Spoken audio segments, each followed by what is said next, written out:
Pernah gak sih lo ngerasain lagi curhat ke temen lo, tapi dia malah sibuk sendiri. Bahkan dia ngebandingin keadaan dia sama lo. Nah itu yang gue rasain. Lebih parahnya lagi, dia malah motong curhatan gue.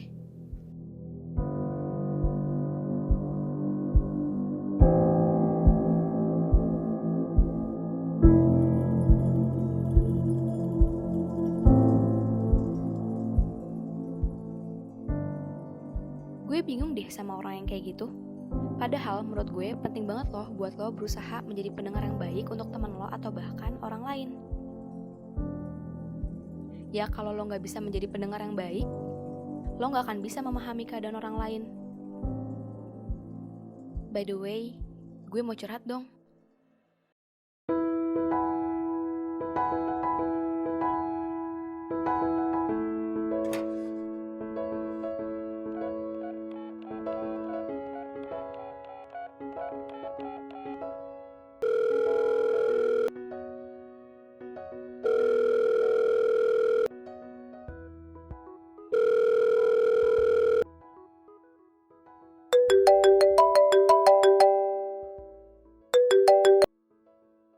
Hai Ra, lagi sibuk gak? Enggak nih, emang kenapa? Gue mau curhat dong. Oh iya, kenapa Nay? Iya, jadi gini Ra, lo kan tahu perusahaan tempat gue kerja. Itu kan gue udah kerja di sana 3 tahun. Tapi bulan Juli kemarin gue malah kena PHK. Oh gitu, kok bisa? Iya, soalnya lagi gak stabil gara-gara COVID. Jadi ya perusahaan gue ngurangin karyawan gitu deh. Terus lo gimana sekarang? Ya jujur gue kesel sih. Gue bingung sekarang. Lo kan tahu sendiri gue jadi tulang punggung keluarga. Jadi gue harus ngapain keluarga gue. Kalau bukan gue, siapa lagi coba? Adik gue masih butuh uang kuliah. Penghasilan toko nyokap gue juga gak seberapa. Gue gak mau adik gue putus kuliah. Nyokap gue kerjanya sampingan. Ya gue merasa itu tanggung jawab gue. Gue udah berusaha lamar ke berbagai perusahaan. Tapi sampai saat ini belum ada respon. Apa gue coba buka usaha aja ya? Menurut lo gimana, Ra? Ra, lo denger gue kan? Iya, lanjut Nay. Iya, jadi gitu. Menurut lo gue harus kayak gimana?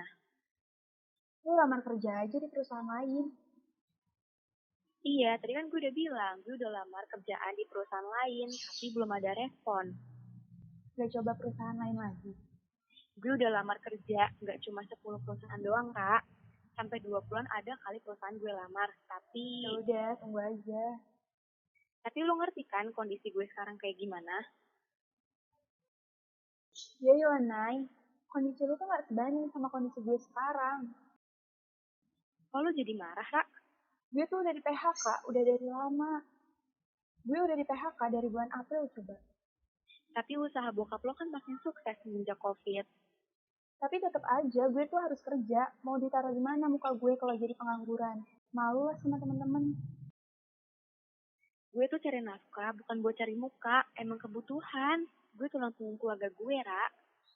Ya kebutuhan gue juga banyak. Bukan cuma lo doang, Nay.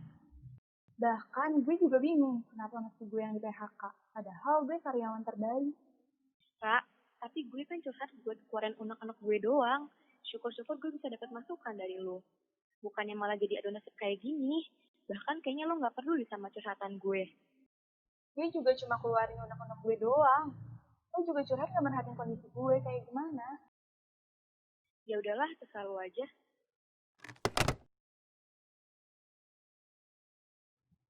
Apaan sih?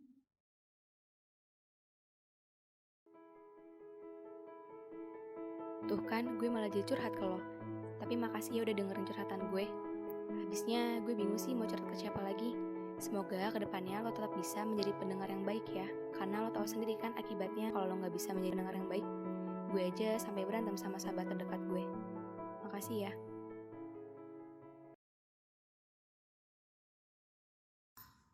Kasihan banget deh. Nah teman-teman, tahu kan pentingnya mendengarkan orang lain? Karena selain kita bisa memahami orang lain, kita juga bisa membangun hubungan yang baik dengan orang lain. Dan juga komunikasi kita pasti bisa berjalan dengan efektif. Akhirnya, lihat sendiri kan di video yang udah aku tonton.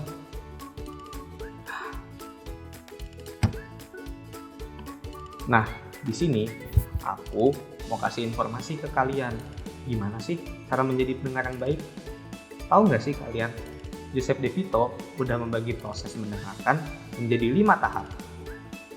Yang pertama, ada receiving atau menerima. Di proses ini, kalian harus berusaha mendengarkan pembicaraan orang lain. Eits, gak cuma dengerin doang. Kalian juga harus fokus sama pembicaraan itu. Yang kedua, ada understanding atau memahami.